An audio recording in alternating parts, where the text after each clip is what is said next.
आप सभी का बहुत बहुत स्वागत है मेरे इस YouTube चैनल में। इस वीडियो में हम लोग बात करने वाले हैं भारतीय इतिहास से संबंधित 50 महत्वपूर्ण प्रश्नों पर, जो कि किसी भी प्रतियोगी परीक्षा के लिए बहुत ज़्यादा इंपॉर्टेंट हो सकता है। तो आप लोग जो है वीडियो को एंड तक जरूर देखिएगा, अच्छा लगे तो लाइक और शेयर करिएगा। चलिए वीडियो को शुरू करते हैं। तो वन लाइनर क्वेश्चन है, जैसे कि पिछले दो वीडियोस थे।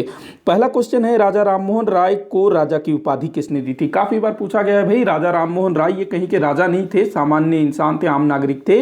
तो इनको राजा की उपाधि दी थी मुगल बादशाह अकबर द्वितीय ने। अकबर द्वितीय जो कि 1806 से 1837 तक मुगल बादशाह थे। तो इन्होंने जो है इनको राजा की उपाधि दी और अपने दूत के रूप में ब्रिटिश सम्राट के पास भेजा था, ताकि अकबर द्वितीय के पेंशन बढ़ाने की बात की जा सके।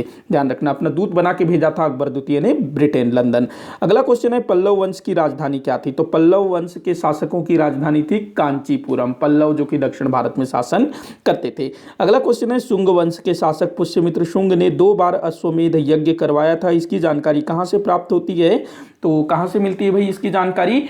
अयोध्या लेख से, अयोध्या शिलालेख से इसकी जानकारी प्राप्त होती है। अयोध्या शिलालेख, इसमें पता चलता है कि पुष्यमित्र शुंग ने 2 बार अश्वमेध यज्ञ करवाया था। भारत को तलवार के बल पर विजित किया गया, ये विजित है, ट हो गया है। भारत को तलवार के बल पर विजित किया गया है और तलवार के बल पर ही इसकी रक्षा की जाएगी, यह कथन किसका है? तो ये कथन है वायसराय लॉर्ड एल्गिन का, जो कि 1862 से 1863 के बीच भारत के वायसराय थे। तो इस तरह के क्वेश्चन भी काफी पूछे जाते हैं। अगला क्वेश्चन है, भारत में अंग्रेजों ने अपनी पहली व्यापारिक कोठी किस स्थान पर स्थापित की थी? तो मसूलीपट्टनम, मसूलीपट्टनम जो दक्षिण में है। 1911 1913, माफ़ी चाहूँगा, ये 1611 है। कहाँ मैं 1911 पहुँच गया, ये 1611 है और ये जो है 1613। तो जो मसूलीपट्टनम है, यहाँ पर जो है 1611 में अंग्रेजों ने अपनी पहली व्यापारिक कोठी स्थापित की। उसके बाद जो सूरत है, यहाँ पर 1613 में, ध्यान रखेंगे। वैसे जो सूरत है वहाँ पर पहले बात चल रही थी, 1608 से ही सूरत में तैयारी चल रही थी, लेकिन परमिशन नहीं मिल पा रहा था। इस कारण जो सूरत में है ना, वो देर से हुआ 1613 में, और मसूलीपट्टनम जो है पहले स्थापित हो गया। तो ध्यान रखना, मैंने यहाँ मिस्टेक से जो है 1911 1913 कर दिया। अगला क्वेश्चन है, राजा भारमल का संबंध कहाँ से था? राजा भारमल की बेटी थी हरकाबाई, जिससे अकबर ने विवाह किया था। ये कहाँ के राजा थे? तो आमेर के राजा थे, ध्यान रखना, आमेर। अगला क्वेश्चन है, भारत में प्रथम रेलवे लाइन किस गवर्नर जनरल के कार्यकाल में बिछाया गया था? तो ये जो है लॉर्ड डलहौजी के समय 1853 में हुआ था। 1853 में लॉर्ड डलहौजी के समय जो है प्रथम रेलवे लाइन बिछाया गया। अगला क्वेश्चन है, चीनी यात्री वेनसोंग ने जब कांचीपुरम की यात्रा की तब वहां के शासक कौन थे? देखो, जो चीनी यात्री है ना वेनसोंग, ये हर्षवर्धन के शासनकाल में भारत की यात्रा पर आए हुए थे और इसी समय इसने जो है पूरे भारत की यात्रा की थी। हर्षवर्धन के समकालीन शासक कौन कौन थे? जो क्या कहते हैं, पुलकेशिन द्वितीय जो कि कर्नाटक का शासक था, जो कि किस वंश का था पुलकेशिन द्वितीय? मुझे उसका वंश उसका वंश क्या था पुलकेशिन द्वितीय का? आप लोग नीचे कमेंट करके बताइएगा, पुलकेशिन द्वितीय। उसके बाद जो दूसरा शासक था नरसिंह वर्मन प्रथम, जो कि पल्लव वंश का शासक था। नरसिंह वर्मन प्रथम पल्लव वंश का शासक था। और जो पुलकेशिन द्वितीय, ये चालुक्य वंश का शासक था। माफी चाहूंगा, मेरे दिमाग से उतर गया था। तो ये सब जो है हर्षवर्धन के समकालीन थे। जो वेनसोंग था, ये पुलकेशिन द्वितीय के राज्य में भी जाता है, घूमता है। इसके अलावा पल्लव शासक के राज्य में जाकर के भी भ्रमण करता है। तो ध्यान रखना है, जो वेनसोंग था वो हर्षवर्धन के यहाँ भी गया था, पुलकेशिन द्वितीय के यहाँ भी गया था और नरसिंह वर्मन प्रथम के यहाँ भी गया था। अगला क्वेश्चन है, महात्मा बुद्ध और महावीर स्वामी जी का निधन किस महाजनपद में हुआ था? निधन कहने से अच्छा है कि निर्वाण किस स्थान पर प्राप्त हुआ, ये बोलना ज़्यादा उचित है। तो इनको ना मल्ल महाजनपद में निर्वाण प्राप्त हुआ था। 16 महाजनपद था ना, उनमें से एक था मल्ल महाजनपद। तो यहाँ पर जो कुशीनारा है और पावापुरी, यहाँ जो है इनको निर्वाण प्राप्त प्राप्त हुआ था। अगला क्वेश्चन है, किस युद्ध में पराजित होने के पश्चात हुमायूं को भारत से पलायन करना पड़ गया था? तो देखो, जो हुमायूं है इसका सबसे बड़ा शत्रु कौन था भाई? शेर शाह सूरी।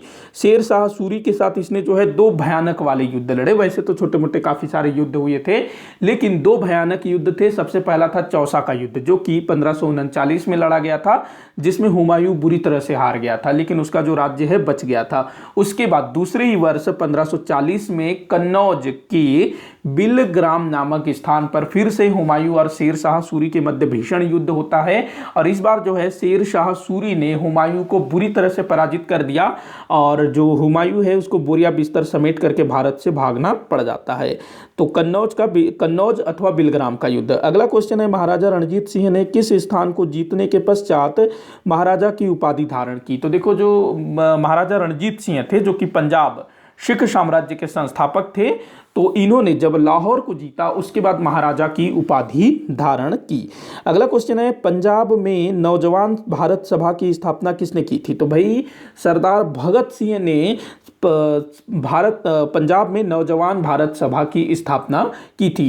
इनके चाचा थे सरदार अजीत सिंह, जिन्होंने भारत माता सोसाइटी की स्थापना की थी। अगला क्वेश्चन है, सविनय अवज्ञा आंदोलन के समय किस स्थान पर पुलिस ने सत्याग्रहियों पर गोली चलाने से मना कर दिया?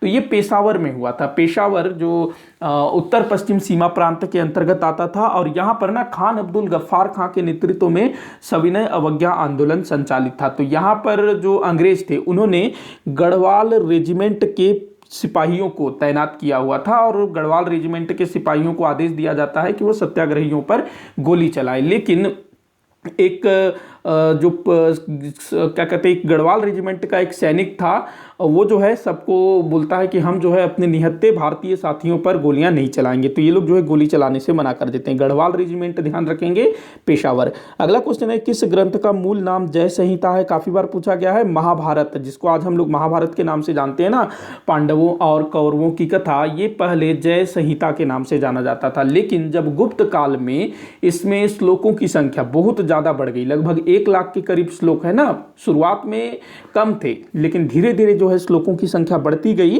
तो इसको महाभारत नाम दिया गया। अगला क्वेश्चन है, 6ठी शताब्दी ईसा पूर्व की 16 महाजनपदों का उल्लेख किससे नहीं है? ये किस होना था से जो है मिस्टेक से आ गया।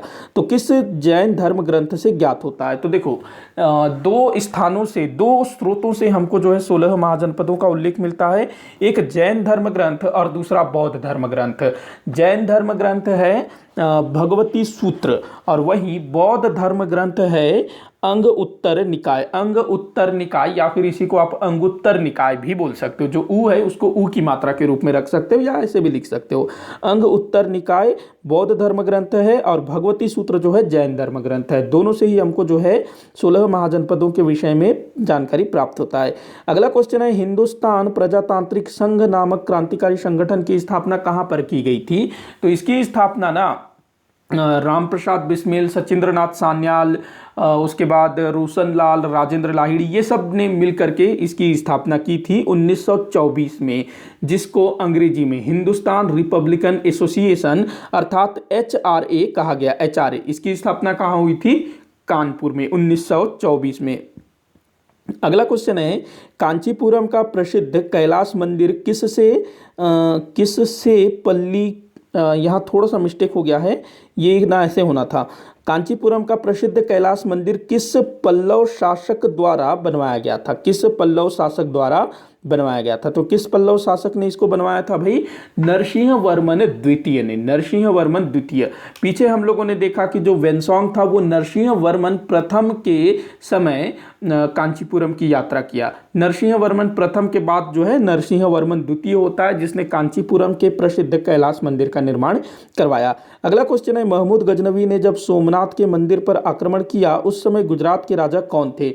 तो मूलराज प्रथम महमूद गजनवी, इसने जो है सोमनाथ के मंदिर को भयंकर तरीके से लूटा था, और इस समय वहां का शासक कौन था? तो मूलराज प्रथम, जिसको भीम प्रथम भी बोला जाता है। अच्छा, इसी गुजरात का एक और शासक हुआ आगे चल करके, उसका नाम था मूलराज द्वितीय, जिसने मोहम्मद गोरी को बुरी तरह से पराजित किया था। ये मूलराज प्रथम और वो मूलराज द्वितीय।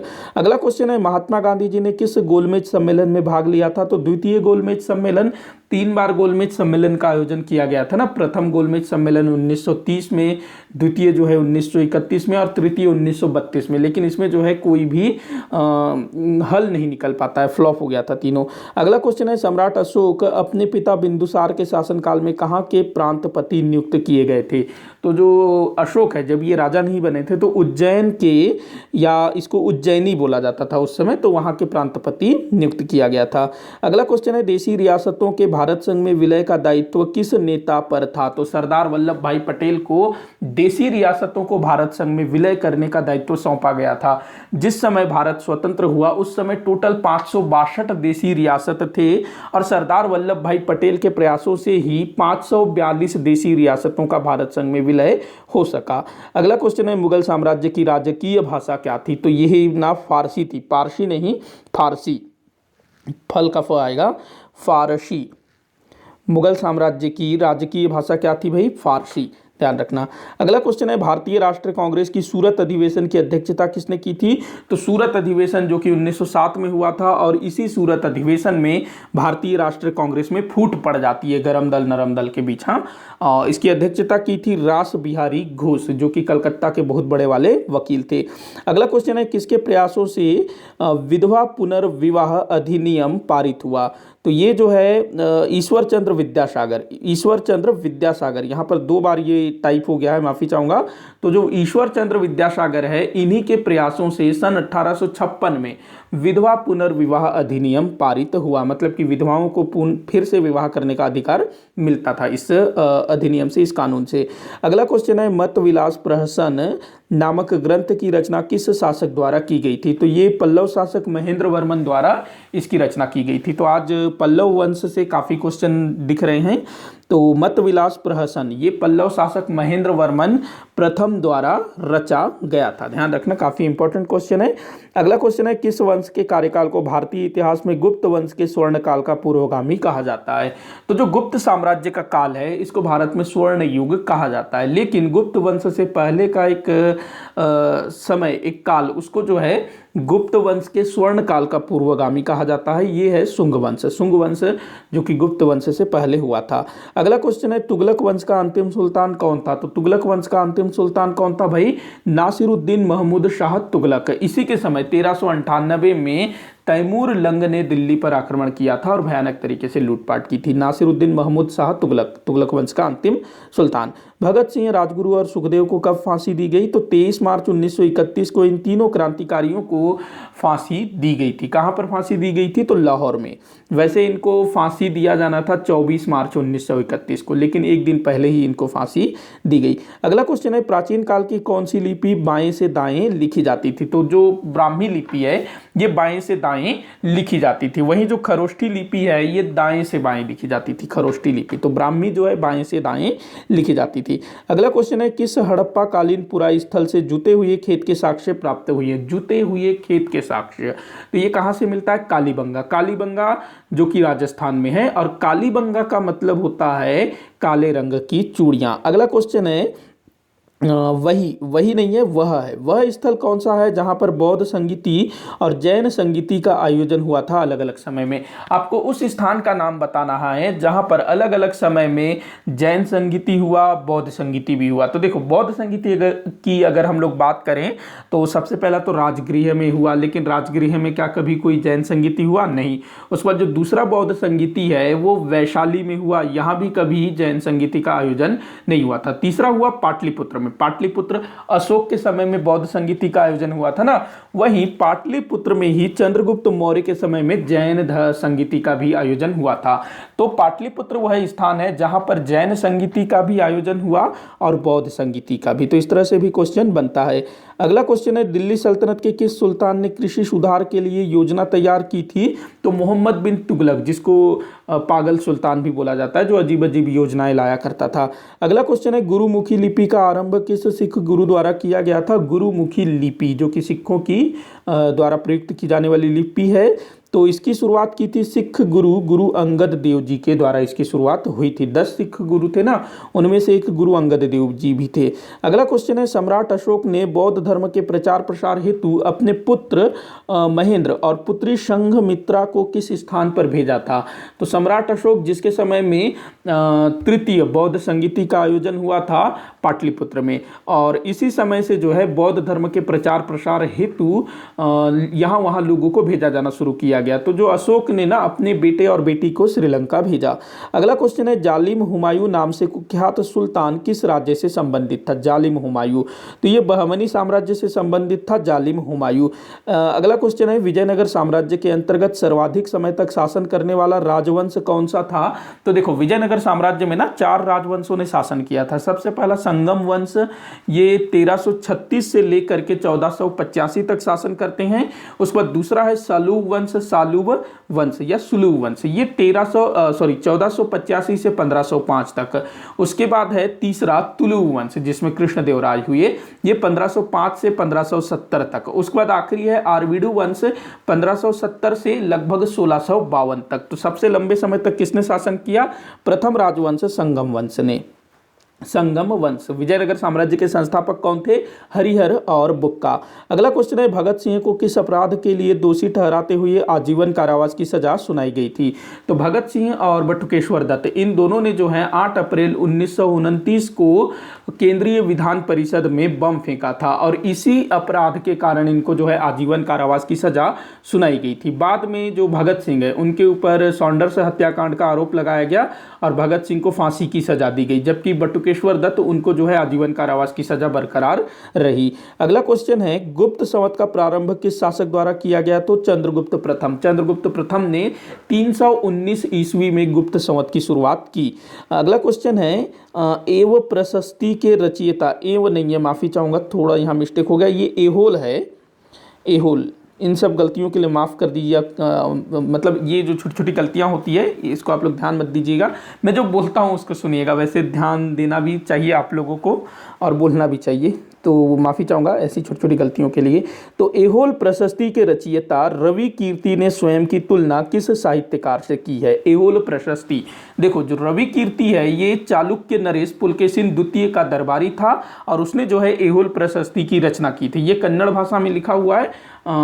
तो ये जो है रवि कीर्ति, इसने जो है एहोल प्रशस्ति में खुद की तुलना महाकवि कालिदास और भारवी से की है कि मैं जो हूँ कालिदास और भारवी के जैसा महान साहित्यकारों, कुछ इस तरह से। अगला क्वेश्चन है, सम्राट अशोक के अभिलेख खोजने का श्रेय किसे जाता है? तो सम्राट अशोक ने काफ़ी सारे अभिलेख जारी किए थे, तो इसको खोजने का श्रेय जाता है टी कैंथलर को, जिसने 1750 में प्राप्त किया था।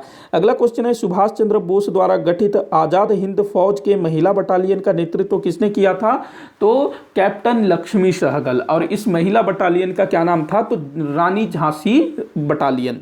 अगला क्वेश्चन है, ब्रिटिश संरक्षण में बनने वाला प्रथम मुगल बादशाह कौन था? तो अकबर द्वितीय। ये जो है ब्रिटिश संरक्षण में 1806 में मुगल बादशाह बनता है। अंग्रेजों ने ना 1803 में दिल्ली पर अधिकार कर लिया था। उस समय शाह आलम मुगल बादशाह था जिसकी मृत्यु होती है 1806 में, और अकबर जो है पूर्णतः ब्रिटिश संरक्षण में बनने वाला प्रथम मुगल बादशाह था। अगला क्वेश्चन है, 1942 के भारत छोड़ो आंदोलन के समय कौन से नेता हजारीबाग जेल की दीवार फांदकर भाग गए थे?